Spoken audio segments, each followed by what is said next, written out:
Zamisli da ti je zabranjen ulazak u zemlju u kojoj imaš najviše fanova. Da tvoj koncert preraste u nacionalni skandal. I da TC Balkan otpiše u jednom danu. E pa to se dogodilo Jali bratu i Bubi Koreliju. Ali sada, posle skoro 4 godine, priča dobija neočekivan obrt. U julu 2021. godine Niš. Hiljade mladih čekaju svoje idole. Euforija, svetla, muzika i onda, u jednom trenutku, haos. Na snimku kojima je obišao društvene mreže vidi se kako jedan dečak pada sa bine, a zatim ga napadaju dvojica momaka iz obezbeđenja. Internet je eksplodirao. Komentari, reakcije, šok, bes. Ljudi su zahtevali da im se zabrani ulazak u Srbiju. Zauvek. U samo nekoliko sati, peticiju je potpisalo više od 30.000 ljudi. Organizatori su morali da reaguju, njihov nastup na Music Week festivalu bio je otkazan, a Ministarstvo unutrašnjih poslova Srbije uvelo je zvaničnu zabranu ulaska za obojicu. I to na neodređeno vreme.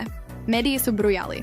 Naslovi su vrištali, skandal na koncertu, napad na maloletnika, zabranjeni u Srbiji. Mnogi su pomislili, to je kraj.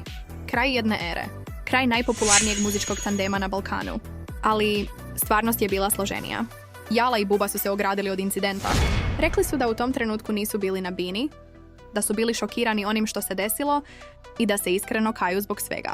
Mi smo umetnici, nismo nasilnici, rekao je Jala u jednom intervjuu, ali šteta je već bila učinjena.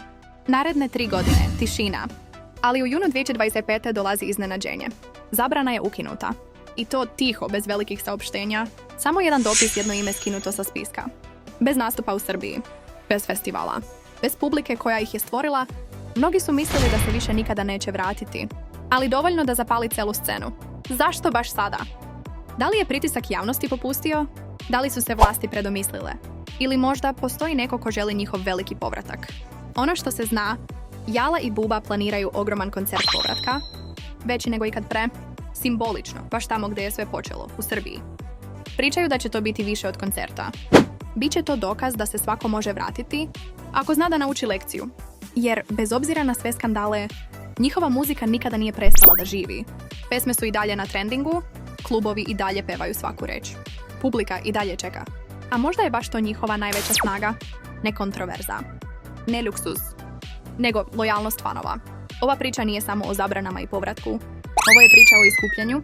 O tome kako i najveće zvezde moraju da padnu, da bi ponovo zasijele.